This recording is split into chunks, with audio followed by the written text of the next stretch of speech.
During her Liberal leadership run, former Deputy Prime Minister Freeland laughably suggested that Canada might rely on France and Britain for protection against the United States. Freeland claimed U.S. President Donald Trump was clearly threatening Canadian sovereignty, forcing Canada to turn to NATO partners in Europe to guarantee security. She said, "I would be sure that France and Britain were there, who possess nuclear weapons," adding, "I would be working urgently with those partners to build a closer security relationship in a time when the United States can be a threat."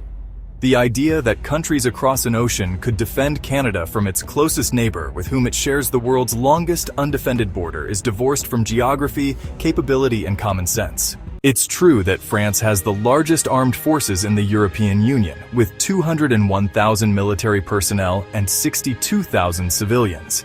It maintains the 9th largest defense budget in the world, and its 9.6% share of global arms exports is second only to the 43% of the United States. But Paris is 4,000 kilometers from St. John's and nearly 8,000 from Vancouver.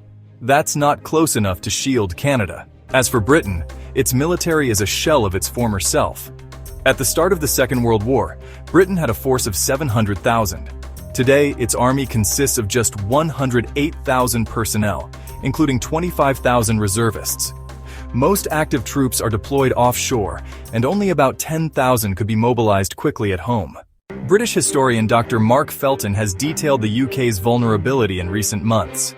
In a November 2024 YouTube video, Felton asked whether Britain was ready for a cruise missile attack from Russia. His conclusion was no, based on a comparison of British and Russian arsenals.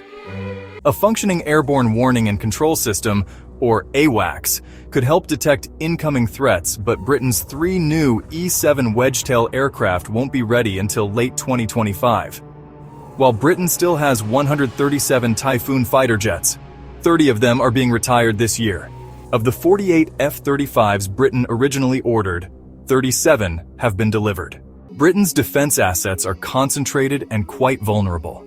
Royal Air Force fighters are based at just 2 domestic airfields, largely devoid of Cold War-era bunkers. The Royal Navy operates from only 3 bases, and its submarines are stationed at Faslane, Scotland. A few well-placed strikes on those facilities and key civilian infrastructure would cripple Britain's ability to fight back. The population has no training and precautions, and there is no system of warning of imminent attack and no proper shelters. In 2023, Russia spent 5.9% of its GDP on its military.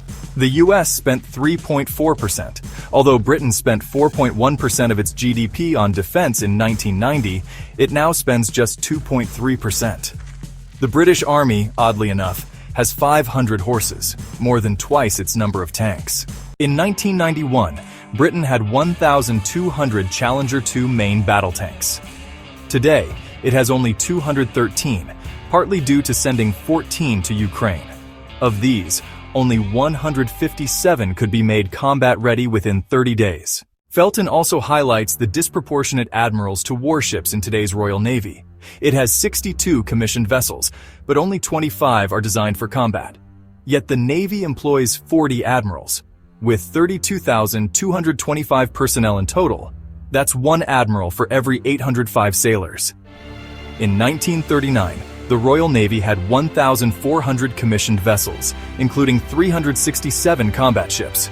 200,000 sailors served under 53 admirals. That's 1 for every 3,773. Freeland's proposal also falls apart regarding nuclear deterrence. Britain's nuclear warheads are designed and built in partnership with Lockheed Martin in the United States.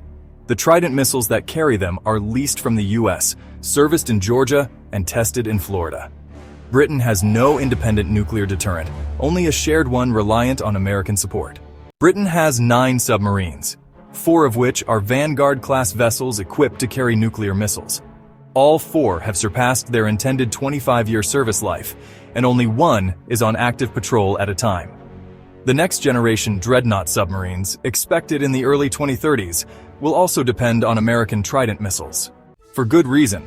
Trump has called on Canada and other NATO allies to boost military spending. Canada cannot afford to ignore that message, nor can it rely on Britain to defend it. The hard truth is that Britain is barely capable of defending itself,